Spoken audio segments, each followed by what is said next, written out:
welcome back to another edition of Music Monday from the podcast Nurture the Mind. I am your host, Cole Poots, and we have yet again another music reaction. Guys, I just gotta say it up front. I am very frustrated at the moment. As you guys know, if you come across my channel quite often, the one thing that I don't excel at, the one thing I don't exceed, is the audio quality on my videos. I don't have a background with that stuff. I don't know what I'm doing.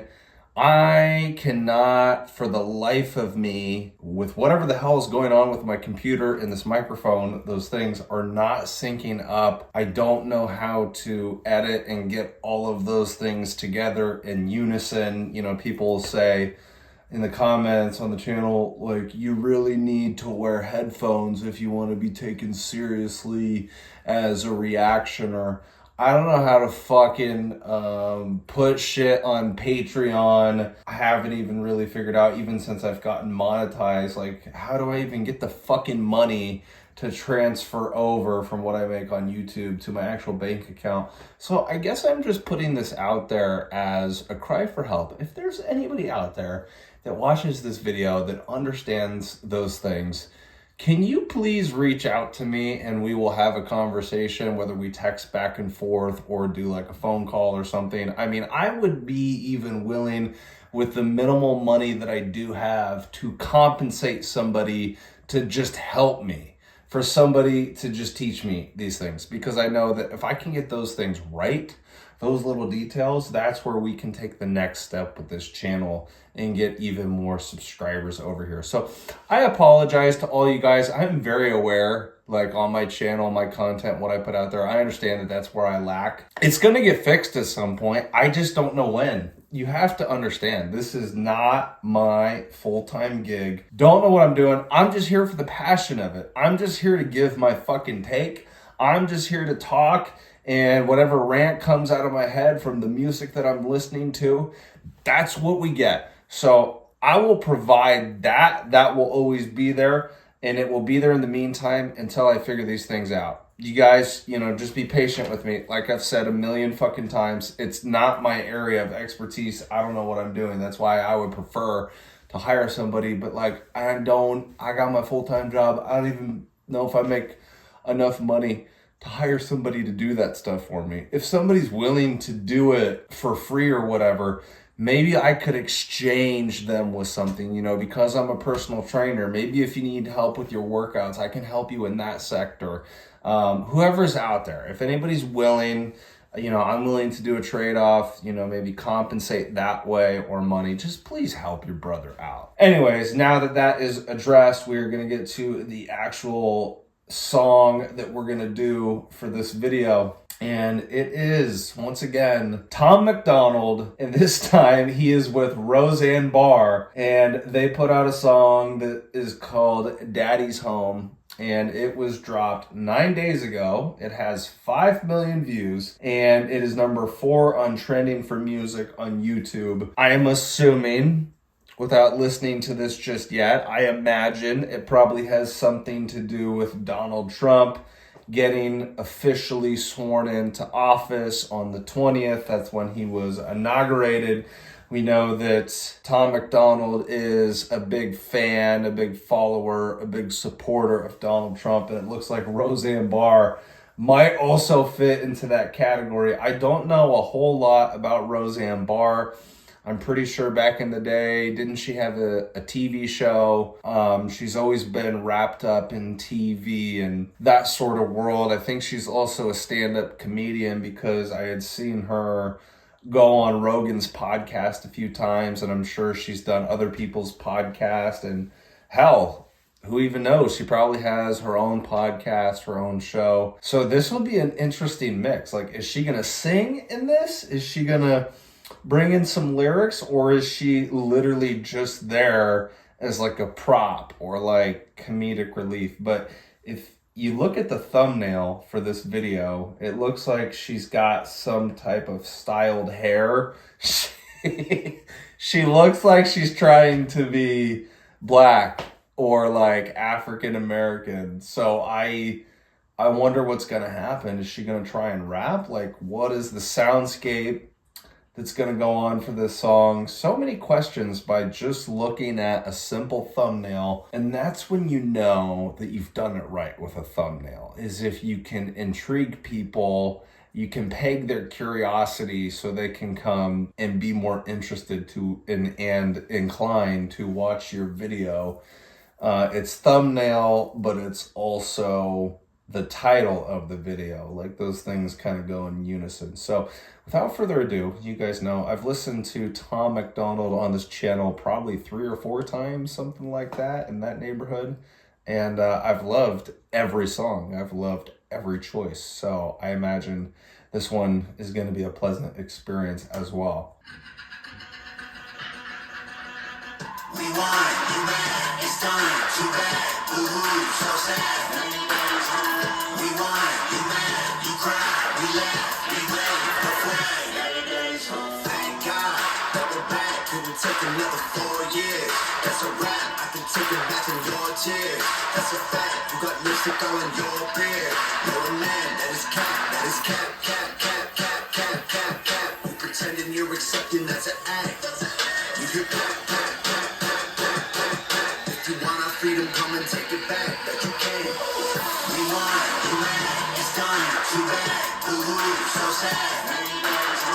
We want you mad, you cry, we laugh, we wave the flag. They try to cancel me and say that I'm a racist. I'm a mean huck, they can't get me with the jam. Trying to take away my right to go and say this. Well, listen up, cause it's fun, it's going bad. With the facts, when they try to turn Vicky into Dan. Screw it, madam, I'm Roseanne. We want you mad, it's done, too bad, ooh, so sad. We want you mad, you cry, we laugh, we wave the flag. If you're mad about it, go and cry about it. Shave your head, she's twerking. says your word. If you can't handle all the facts and make up lies about it, say goodbye to Joe, your daddy's coming home.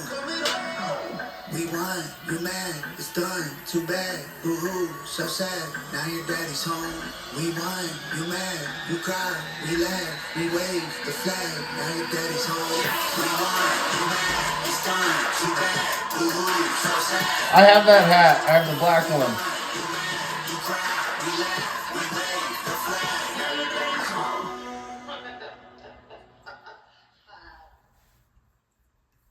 Oh man, that was fun. It was what, like over 2 minutes or something like that? Yeah, man. So Roseanne, she actually did rap in this song. I think you can tell by listening to it. I don't know if she's ever been in another song. It sounds like that was her first attempt at ever rapping before. Yeah, everything is pretty straightforward. So it's kind of similar, just in terms of subject matter. It's similar to what Tom was saying in the Let It Snow remix.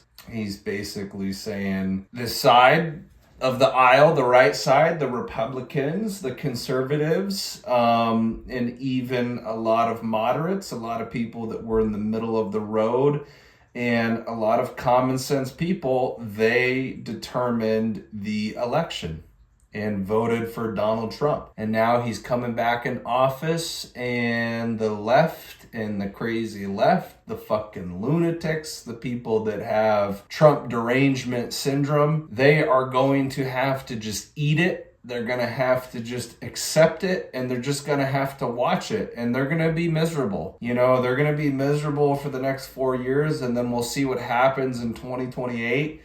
And, you know, all of the crying, all of the whining, all of the bitching, all of the complaining, none of it worked. None of it worked. It couldn't stop a freaking movement. It could not stop a cultural shift and a cultural change in this country. People being fed up with all of the terrible things that are happening in the world, but most importantly, you know, the things that are happening close to home for us American citizens in the United States of America. And they went out and they made their voices be heard, and they voted in large part for Donald Trump. And so on January 20th, so today that I'm recording is the 26th, so it was Monday of this week is when he got sworn in, he got inaugurated, and you know, he signed a lot of executive orders right off the bat. And I was watching some videos today on TikTok, on social media, and it seems like already, you know, he's only been in office for pretty much a week now. He's already been very proactive about getting things done and delivering on the promises that he said he was going to do on the campaign trail. And I really admire that about Donald Trump. I think he is such a better leader than what we had in Joe Biden. I'm really kind of over the discourse and the dialogue at this point for people to say, well, I fucking hate Trump. Well, you know what? It doesn't matter. He's in office. You can hate him. That's your opinion. You know, you live in America, so you can say those things. But it doesn't carry the weight and the steam and the momentum that it used to carry. You can think that, but in large part, people wanted to go in a different direction. And they voted for this guy. He's in office, so now you have to deal with it. And, you know, I say this all the time, and for a lot of people that are too far gone into hating this man, it's not going to change their minds at all. But you have to realize at some point that you guys have been so misled by the media, by his political opponents, by all aspects of society and culture. They hated this man. They tried to get everybody on board with that hatred, but a lot of that stuff that is said about this man is just quite simply not true. Think about all of the shit that this guy had to go through to get into office a second time. And that's not even saying what he went through the 4 years that he wasn't in office or the 4 years before when he had his first term as president from 2016 to 2020. You know, you go back to those early days, I think it was in 2016, the Russia collusion hoax, you know, that story that was made up by Hillary Clinton and her team, her campaign, and it came out years later that that was in fact not true, and it was made up by Hillary Clinton. And I feel like that was a point in time where a lot of the lies about Trump were starting to be perpetuated. So I think a lot of people hate this man based off of that story, based off of a false notion, and then it just continued to pick up steam and wildfire, and then it became all of these other different things about him. You know, he's a shitty person, he's a racist, he's a misogynist, you know, these comments that he made 10 or 15 years ago. Are you really gonna like hold that against people? Because like all of us have said stupid shit in our lives, and we've also done a lot of stupid shit, and we've also made a ton of mistakes. That's what I hate about people, is they hold this guy in contempt like he's fucking Lucifer because of things that he's done, or just the way that he speaks, right? Because he's a man that definitely does have an ego to him, but like when you're in his position, if you're thinking that I'm the best candidate for the job to run this country, to be the president of the United States, you have to at least have a little bit of a fucking ego.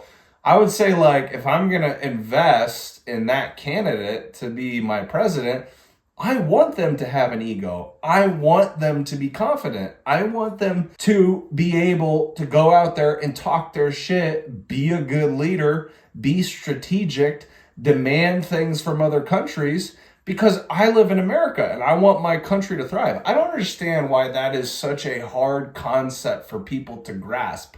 Trump fit the bill so much more in those categories rather than Joe Biden, rather than Kamala Harris. You know, and people will not admit that because they're just so hung up on how they feel about him from a false notion, from a false belief. I don't know where I was going with that. I feel like I had a point and I was supposed to drive it home. It's just so frustrating to see. But, you know, I've got myself to a point where, like, if I'm interacting with somebody that hates Donald Trump and, you know, they're really severe about it, I really don't even care to engage, because whatever I say, it doesn't matter. It's not going to change their mind. It's not going to change their opinion. The only conversations about this stuff that I'm willing to engage in is when I realize there's somebody across the table from me and they happen to be a very open-minded, independent person and very much a critical thinker. I don't engage with people that are caught up in the media, the stories that they see, the disinformation, the misinformation that they absorb. You know, if they're still trusting mainstream media for all of the information that they get, those people are lost. Those people are still lost in a fucking matrix and have not woken up yet. So I can't engage with those people. I can only engage with you if you have critical thought. You know, if you can engage in a respectful dialogue about somebody. Like, that's the telling sign about somebody that doesn't like Trump. If they immediately go to this knee-jerk reaction of having so much emotion and hatred, they have lost the conversation and they have lost the argument, because that's what those people do. They result to how they feel and emotion as opposed to logic, facts, data. Take all of that other stuff away, strip that away about how you feel about the man. I don't care about all that. It is, at the end of the day, who is the better candidate to get the job done. And, you know, they hate on him so much. I think he's funny. I think he's a fucking comedian. Obviously a businessman, just a strong leader. Like I was saying earlier, it's like, he's come in this first week and he has basically just put his head down and said, it is time to get to work. And that makes me really happy, because that's what he promised on, you know, the campaign trail. Is he's like, there's all these things that we have to fix and I'm going to do it right away once I get in office. And I think so far he's delivered on that front. It's like, no bullshit. Like, let's get going. You know, what are we waiting for? Whereas the last administration, they just kind of dilly-dallied for 4 years, and they made our country worse, and they made our reputation and our image of America across the entire globe, as, you know, we used to be a superpower, a dominant fucking force. Our reputation, our image was diminished and harmed when Biden and Harris was in office, because nobody respected us anymore. They knew that we had weak leadership, weak leaders, and that they could just walk all over us, or they could do whatever they wanted to do.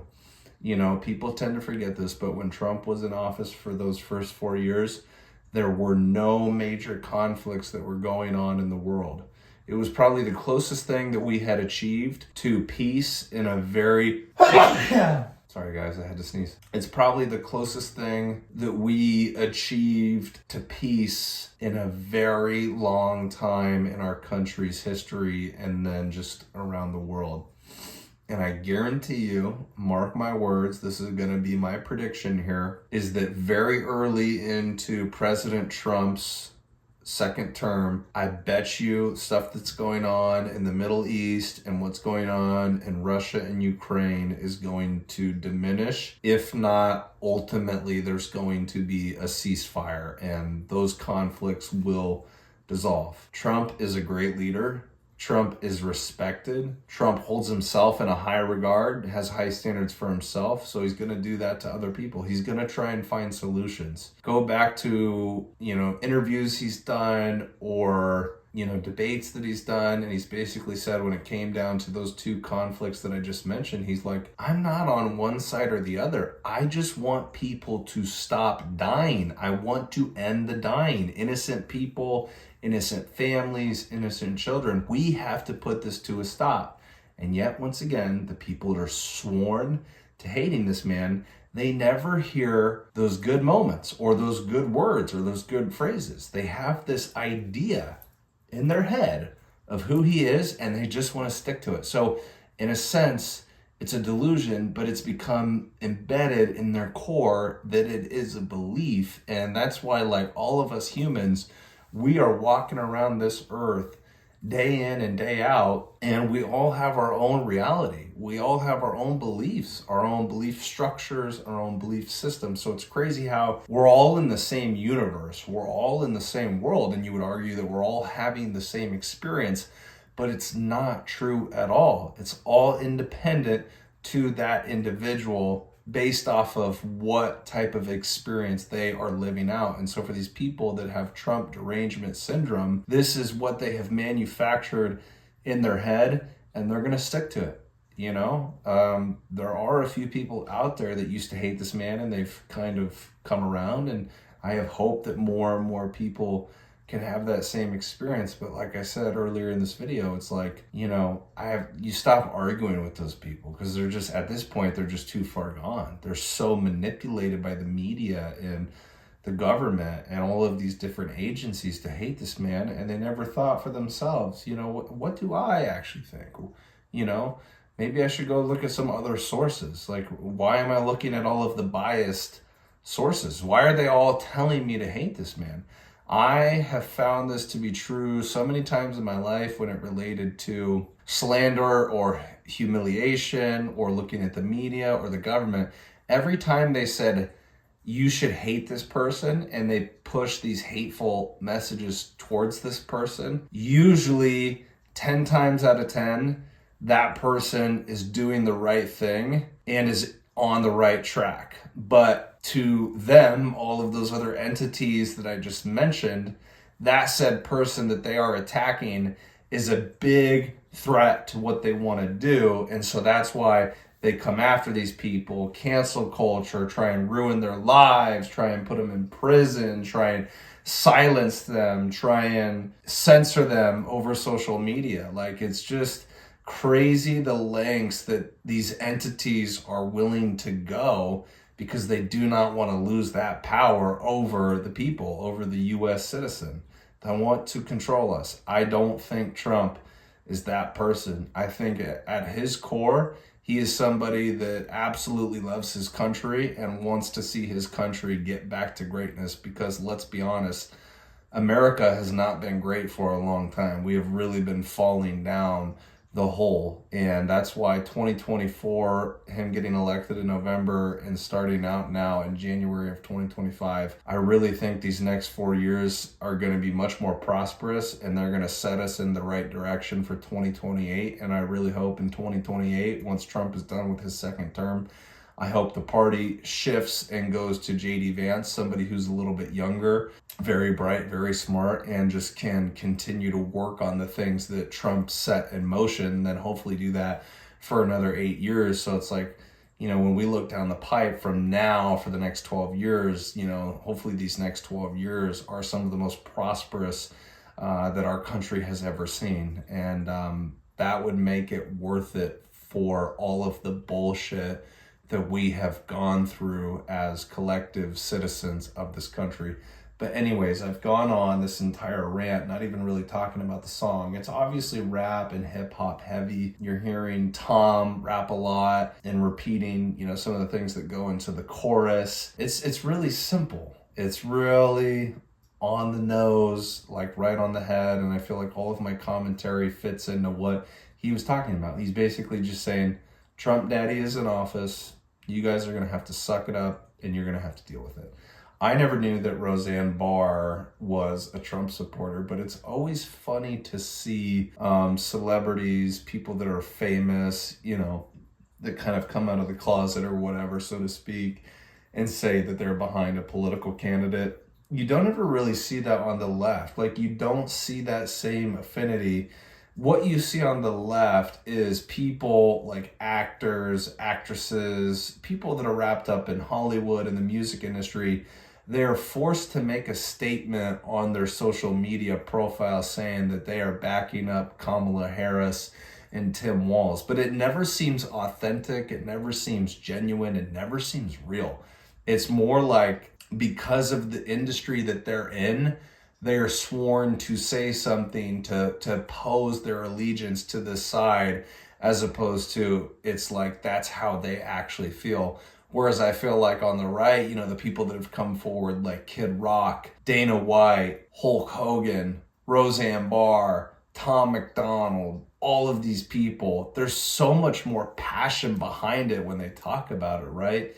As opposed to the people that are on the left, the famous people, the superstars that are saying you should go vote for this side. So I think there's a massive difference between those two things right there. And, it's also that I think, especially after the wildfires that just went on out in LA, you see that there's a lot of famous people of that demographic that I just laid out. These famous people, these stars, pop stars, music stars, whatever, they are so upset with what happened because a lot of their houses burned down. And so they're mad at their government out there, their local government. And it's like, I'm not sure that you guys can actually be upset because you are the ones that voted for this crazy far left ideology. California is a very good example and inscription of the regime that we just had in this country with Biden, Kamala Harris, Barack Obama when he was in office, Hillary Clinton. There's a few states in this country that are, very much hardcore blue. California is one of them, and they're probably the most extreme.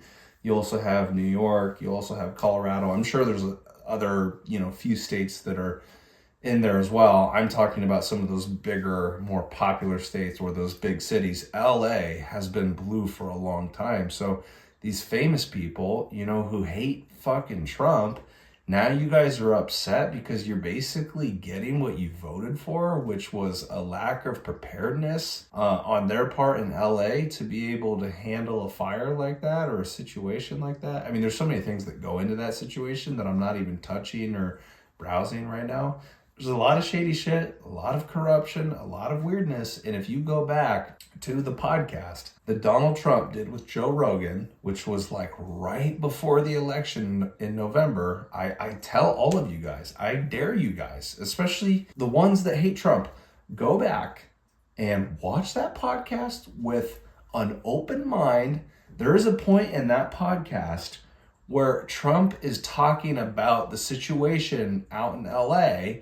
And this is before the fires even started, right? Because the fire started in January. Trump is talking about this in early November, right before the election. He's talking about that very thing. He said, one day there's going to be a massive fire that breaks out in that area, and their government has intentionally drained a big lake that used to be there. And there's all these other things that they're doing. And so when that situation inevitably happens and unfolds, they are going to be screwed. They could fix this problem, but they're choosing not to. They're choosing to be negligent. It's like you're almost asking for trouble. So Trump said that, and he's right about it. There could have been a way to fix it, prevent it. Not that you would stop a fire from breaking out, but just that if that thing were to happen, you would be so prepared that you could really minimize the damage that occurred. It would still be a natural disaster, but in the aftermath, in the wake of it, it could have been so much more contained, is what I'm saying. So please go do yourself a service and watch that podcast. I will even link it in the description below. But to wrap this all up, it was a fun song. It's very short. I forget a lot of the lyrics, but I think it's very straightforward. It's straight on the head and just tells you, hey, Trump is in office. You guys have to deal with it. These next 4 years are going to be amazing. If you don't want your life to be miserable, I know a lot of people in my life that are getting so upset at the fact that he's in office. One in particular, won't name names, but was having such a tough time on Monday and even after that because she was so distraught. If you guys want your reality, your perception to change, and you want your life to be better for these next 4 years, I would highly suggest that you really question yourself and your beliefs and where they come from. And I challenge you to look at Trump in a different way. Almost just try and observe the man as if you were unbiased. Try and take all of the emotion out of it and just kind of watch his moves and see what he does over these next 4 years. And if you are able to do that, I really think your opinion and your mindset about that man and this whole movement will change. And you will have a lot more respect for people like me. because I think this is another thing that I'll wrap it up after this, I promise. This is a big thing that went into this election. Okay, so Democrats, the left, people that voted for Kamala, you guys are sitting here after the election and you're saying, how did we lose? How did we let this man get back into office once again? How could this even occur? Here's what I want to say to you guys. And if you don't take anything else away from what I've said in this video and this reaction, please take this one thing away. Here's the difference between the left and the right as I see it. And I know this because I have people in my family, especially on my mom's side, where most of them are far left. They are of the far left ideology. Typically, people of that mindset, of that ideology, they are so sure about themselves and what they believe in and what their opinions are. And they take a lot of pride in being opinionated. You can be opinionated. Doesn't mean you're fucking right. They push that on to other people. And then if you raise a different way of looking at it, if you look at it slightly differently, they don't want to hear that. They want to push you out to the side. They want to be highly critical of you. They want to judge you. They want to say you're a racist, you're a bigot, you're a misogynist, you're a this, you're a that, all of the ist. You're a conspiracy theorist. You're a denial of science. You don't want to get the vaccine, because you're concerned that it might do something bad to your health. You don't care about other people. That is what the left has been pushing for so long. And so why are you guys surprised that nobody wanted to go with that shit anymore? You guys are brutal. You guys spit in other people's faces. You think it should be your way or the fucking highway. And that is why your side did not win. Because you did not make room in your party for somebody that didn't hold all of the same ideas that you did. Yes, there can be people on the far right, and I believe that those people are fucking crazy and are mad just like the people on the far left. But here's the difference on the Republican, the conservative side, is that, I consider myself as a moderate and independent, but I would say, okay, maybe with Trump and everything in these last 4 years, maybe I lean a little bit more conservative and Republican. The thing that I've noticed on that side is they are so much more accepting of having differences, and they understand in their party that they're not going to be lockstep in every single issue that they vote on. And it's apparent. Look at Trump's cabinet. After he won, not even presidency, but when he won in the caucus to be the Republican nominee, he was going up against Vivek Ramaswamy, and after he won in the caucuses, they joined forces. He said, dude, I appreciate you. I just beat you. Come on the team. I want you to be part of the cabinet. Elon Musk used to be a lifelong Democrat. Joe Rogan used to be a lifelong Democrat. Tulsi Gabbard ran on the Democratic side to be president. And now she left her own party because it had gotten so polluted and so crazy. And now she's joined forces with Trump. RFK was running as president as an independent. But even before that, he was a lifelong Democrat with his whole family being wrapped up in the Democratic Party. Trump has changed his tone since his first term. I feel like he is more unifying and more accepting of ideas that maybe he doesn't necessarily believe in. The difference with, the Republican, the conservative party, is they are much more willing to engage in debate and dialogue. If you're on the left and you disagree with somebody, they just want to silence you, they want to shut you down, and they want you to not have a voice. That is one of the biggest reasons why you guys lost the election. And you want to put all of the blame on Trump, but you don't want to look internally. You don't want to look in the mirror and say, fuck, man, maybe we are the problem. Maybe we are what is wrong with culture and society. Maybe I need to be a better citizen, and maybe My neighbor over there, he's got a different view than me. I don't necessarily agree with him, but let me go talk to him. Let me try and pick his brain. Let me be compassionate and try and understand why he thinks the way that he does. I've dealt with the far left ideology in my family on my mom's side for the last 4 years, even though it was going on before that. And it has drove me away from my family. And I know I'm not the only one that's had that experience. So that's my parting message to wrap up this whole reaction. Tom MacDonald, keep doing what you're doing. You're an amazing human being.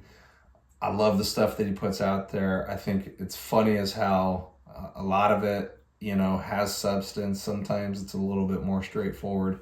That was fun to see Roseanne Barr roll up and be the feature in this song, in this video. And we'll see what he comes out with next. I will also applaud this man that whenever there's something going on, like an event, so when Trump got shot, right, that first assassination attempt where he got hit on the ear or whatever, Tom MacDonald puts out a song the next fucking day. And now with the inauguration, he puts out this song right around the same time. So this guy's quick. He is quick to put out some new material that's also relevant to what's going on at this current moment in time. So I really applaud this man. He's fun to watch. But anyways, guys, that is the reaction. That is the review. As always, I tell you guys at the end here, if you're new to the channel, please subscribe to the channel. Please like the video. Please share the message via social media or conversations with other people in person, or comment in the comment section below. You don't have to do all 4 of those things, but please do one of those 4 things, because when you do, it really helps me grow my channel and the size over here. And take me up on the proposition that I laid out at the beginning of this video. I definitely need help from anybody that's willing to help. So yeah, thank you guys. I will see you on the next video. So take care. Bye-bye. Love you.